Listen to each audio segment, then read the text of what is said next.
a lot of people talk about market manipulation and derivatives and all this kind of stuff. I actually wrote a piece called Paper Bitcoin, which is one of my favorite pieces that I've written so far.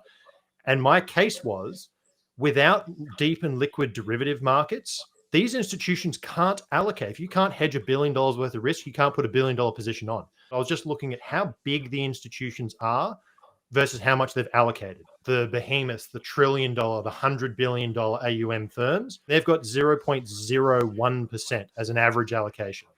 So if you do 0.01% times 100 billion or times $1 trillion, us as individuals can't wrap our head around how big that, you couldn't spend that if you tried. What if they go from 0.01 to 0.02 or 0.05 or 0.1? The numbers just, you can't actually fathom how big they are. So by these derivative markets developing and getting bigger and deeper, that 0.01 can actually start to climb. The more that the derivative space gets bigger, the more money they can allocate because they can hedge the risk. So without derivatives, we actually can't go higher. Retail got us to 2 trillion. It's hard to see retail getting us to 10 trillion. But then you look at the size of this money and you're like, okay, now I can make a case for getting up to 200, 300, 500 million. So I was talking about paper Bitcoin. I don't think there is much paper Bitcoin, or not in a way that matters. So let me break this down for my fellow Bitcoiners. In just 8 weeks, I've seen a serious shift. More strength, more energy, and fast muscle gains. The reason? FITSCRIPT. They ran 124 biomarkers, blood, hormones, inflammation, and built a fully custom plan: nutrition, training, supplements. No guesswork, no templates. This is functional medicine meets precision fitness for high-performing men who want sovereignty over their health. If you care about optimization the way you care about your money, test, don't guess. Don't trust, verify. Hit the link in the description or scan the QR code on the screen to check out FITSCRIPT and see what's possible. You have perpetual futures and dated futures in Bitcoin. And so you can see that those are side contracts. So people who hold a future or perpetual future would consider they hold Bitcoin, but they don't really.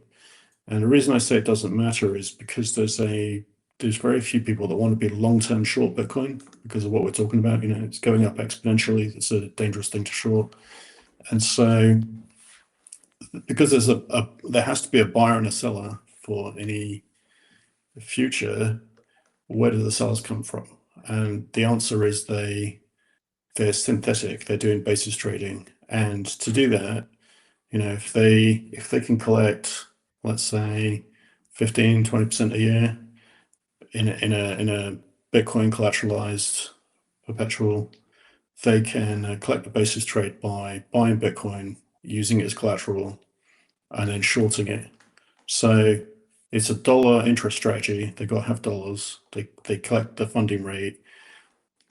Yes, that enabled somebody to buy the future who didn't buy spot Bitcoin. But in order for them to buy the future, somebody had to sell the future, and to sell the future and not lose their shirts, they had to buy physical Bitcoin. So it all cancels out, and it actually probably helps because it's a form of leverage, right? It allows somebody to buy a Bitcoin and pay later.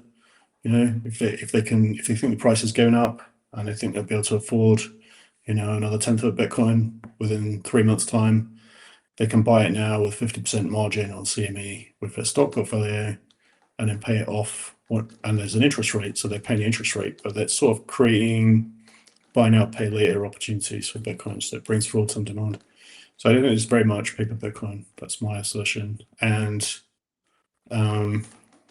and the strategy companies, they put every dollar they get straight into Bitcoin. So I don't think you can really call that paper Bitcoin either. So there is more claim of paper Bitcoin with gold ETFs because some of them are sort of synthetic. They don't have the gold, or they lent the gold out, or they're partly constructed of gold stocks. So they try to track gold, but they don't actually hold 100% gold.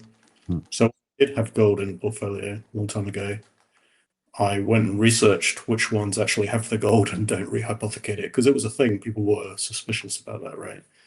And they were different. You could look up the data, and So yeah, I don't think paper Bitcoin's an issue. Then about the buy-ins, I was looking more at so the last couple of years there are a lot of forced sellers from the bankruptcies and government policy seizures. So that people were tracking that. This guy, FTX has got to sell this many billion. Grayscale, Genesis got to sell that to clear this, and we're loosely trying to track it and see when it's done. And then the other side of it is, I'm always astounded why Bitcoin is under 100,000. That seems ridiculously cheap to me. So I'm like, who the heck is selling? And if particularly in the context of all the people that are buying, so since the halving, MicroStrategy has bought 2 times the daily mined coins per day average, and the ETF's bought another 2 times the mined coins. And there are other strategy companies buying, like Tether bought 8,888 in Q1 this year. And the kind of value market maker type of investor I mentioned, they're buying between 1 times and 2 times the mined coins when Bitcoin is down a bit, but slowly selling when it's up. So you can see there's an awful lot of buying going on, right? And I guess that's good. I think what makes Bitcoin strong is Bitcoin's transferring from weak hands to stronger hands. So if people are buying it with intent, and they're pretty desperate to buy it and they cold store it, that's good, because that's the new holder for the long term, right? And the person who dipped in, I'd hesitate to call them long-term investors. It's like 6-month band or something. I think those are the people that were selling. James said, and I heard other people say that. Then they haven't really held very well, have they? Maybe they made 20% return or something. I mean, it just seems a really strange time in the market cycle to be selling too. If somebody was inclined to sell 10% when they thought it was getting near the top, then why now? I mean, inflation adjusted, we're barely, we're not far above where we were years ago, right? And look at all of the positive economic signals, the number of public companies buying, older financial institutions starting to offer products, the overton window shifting, the regulations being largely fixed in the US, sovereign Bitcoin reserve discussion, and they're selling at below 100. I mean, come on. So, if that's the way they feel, then other people are going to buy their coins, and then we can, move upwards from there, I guess. So it's sort of reallocation. Well, I think one of my concerns with this cycle is, to Adam's point as well, about all of the systemic collapse that we had from paper Bitcoin, or what's de facto the expansion of credit within the system that happened, whether that was known or not, and it was fraudulent or not. This cycle that's expanding into much larger pools of credit.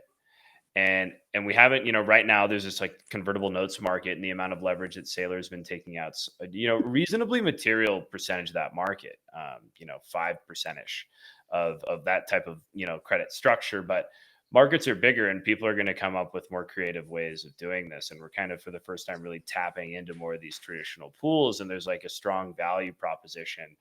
We saw what happened with the launch of 21 Capital publicly, and people speculating, from the 1.3 NAV to 3x within a day or whatever it was. That is based on the expectation that a significant amount of lending is going to be happening within this, or at least a significant amount of investments going to be happening within this from an equity standpoint, and likely, a strong mixture of both. That's one of the things in our annual report from my firm that we kind of flagged, is we could see driving the next ultimate overzealous credit expansion within the industry this cycle is this Bitcoin balance sheet play as it starts to emerge all over the world, and it starts to capture value within different markets due to the friction between how markets are traded.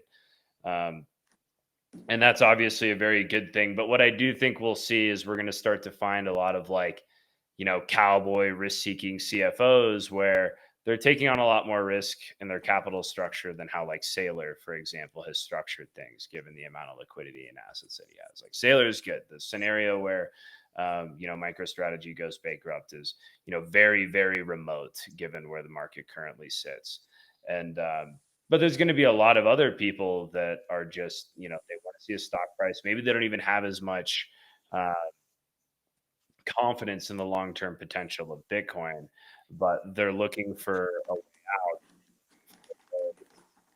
Ultimately, just like get a quick pop in their stock. And we're going to see this, while it happens with some of the stronger institutions, we're going to see this become more persistent in smaller institutions or more risk-seeking institutions.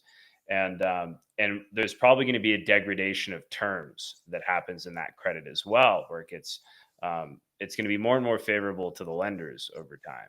And I think we kind of saw a little bit of that initially with how the public mining companies were issuing credit around these strategies, and they're still getting exceptional terms, but not quite the investment grade type terms that Saylor was getting. They're marginally more favorable to lenders, and I think we're going to continue to see that over time across these markets. And so very well could be the drive of the next credit expansion, and those pools of capital are much larger, and whatever the marginal buyers and marginal sellers within the market structure come out to be from that, that's going to be highly, highly expansionary over time. And it could lead to, a cyclical crash or something. Bitcoin Well is the best place to be buying and selling Bitcoin in Canada and the US. And now with Bitcoin Well Infinite, it's also the best place to be making large buys at their OTC desk of over $50,000. Their white glove service gives you fast transactions, no slippage, and the lowest fees.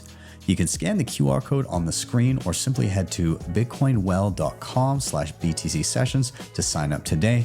And you can share your own personalized referral link to earn commissions.